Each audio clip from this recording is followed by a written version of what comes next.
우리 지역의 핫 이슈를 전해드리는 토크인 전남입니다. 복지TV 전남방송 이영춘 기자와 함께합니다. 안녕하십니까? 안녕하십니까? 여수 국가산단 광양항 석유화학부두 저장탱크 설치 사업이 마무리 단계에 접어들었죠? 네, 그렇습니다. 국내 최대 석유화학 단지인 여수 국가산단의 최선 완화를 위해 추진하고 있는 광양항 석유화학부두 저장탱크 설치 사업이 3년여 만에 마무리 단계에 접어들었습니다. 여기서 최선율이란 배에 선적한 선적품을 상하역하기 위해 항만에 정박해 머무르는 시간과 효율을 말합니다. 네. 저장탱크가 가동되면 국내 주요 항만들보다 최대 40배에 달하는 최악의 광양항 최선율이 개선될 것으로 보고 있습니다. 여수해양수산청과 여수광양항만공사는 지난 12일 2019년 7월 여수 중흥동 석유화학부두 내 저장탱크 5기를 설치하기 위한 민간 사업자로 주식회사 마린글로리를 선정하고 3년여 동안 저장시설 설치 사업을 추진해 왔으며 오는 10월을 전후해 준공을 앞두고 있다고 밝혔습니다. 준공을 앞둔 설치 저장시설의 현재 공정률은 어느 정도 진행됐을까요?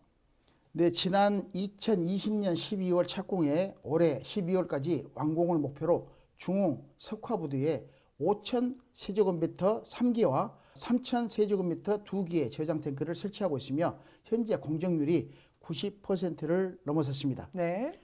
앞서 해수청과 마린글로리는 2019년 타당성 용역과 수요 조사 등을 통해 5개의 저장탱크 중 LG화학이 3개, 금호 PNB 화학이 2개를 이용하기로 하고 시설 공사를 추진하고 있습니다. 특히 사용업체와 협의를 통해 페놀과 아세톤 등 해당 업체가 지급하는 화물을 특화해 용량과 타입을 결정하는 등 맞춤형 탱크 시설을 설치 중에 있습니다. 네. 이 같은 저장 탱크 시설이 들어서면 기자님께서 아까 잠깐 언급해 주셨던 최선율이 크게 개선된다고요? 네, 그렇습니다. 광양 중흥과 여수 낙포 등 석유화학 4개 부두를 대상으로 지난 2016년부터 5년간 최선율을 분석한 결과 국내 주요 항만인 부산항 0.28%와 울산항 1.75%, 인천항 0.75%보다 무려 20에서 40배 높은 것으로 나타났습니다. 네. 최선은 앞서 설명했듯이 항만을 이용하는 선박이 많아 부두에 접안하지 못하고 대기하는 상태를 말하는 것인데요. 선박이 제때 접안하지 못하면 최선, 최화로 비용이 증가하고 화물의 수송과 저장을 적기에 처리하지 못해 심각한 지장을 초래하게 됩니다.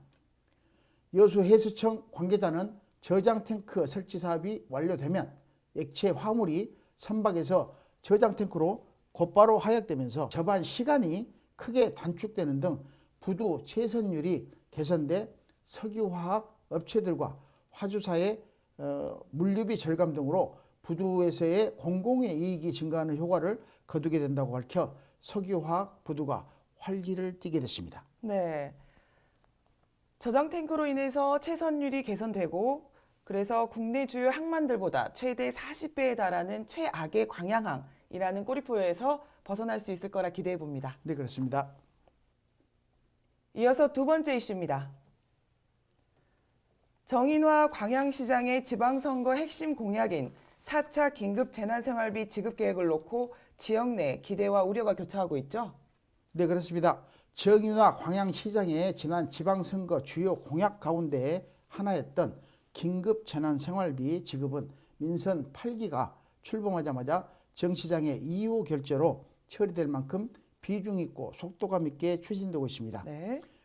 광양시가 현재 계획 중인 긴급재난생활비 지급안은 만 19세 이하에게는 100만 원을, 만 20세 이상은 20만 원씩 지원하고 제3회 추경을 통해 소요예산 532억 원 전액을 11호 편성할 계획입니다.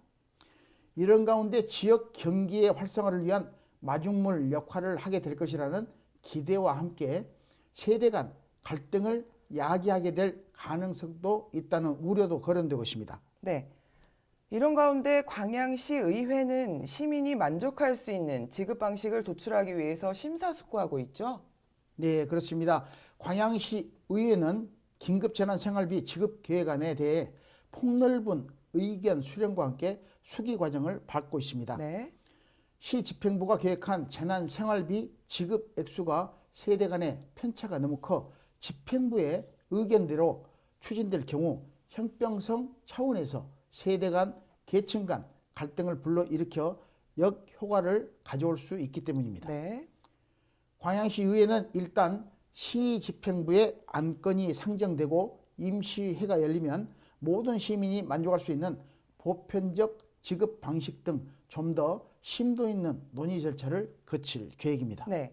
광양시는 의회의 입장을 감안해 의회와 더 조율하고 시민들의 의견을 수렴해서 지급 계획을 확정한다고요? 네, 그렇습니다. 이화엽 광양시 기획예산실장은 지역 경제가 좀 더 순환돼야 한다며 그런 점에 있어서 의회가 협의하고 시민들의 의견을 수렴해 지급 계획을 확정지어 나갈 계획이라고 밝혔습니다. 네. 이에 대해 서영배 광양시 의회 의장은 긴급 재난 생활비를 지급하는 데는 의회에서도 동의하지만 차등 지급 등으로 지역 사회에서의 위화감과 갈등의 불씨가 되지 않도록 최선을 다하겠다고 언급했습니다. 네. 광양시는 이달 하순에 개최되는 광양시 의회 임시회의 의결을 거쳐 다음 달 지급을 구상하고 있습니다.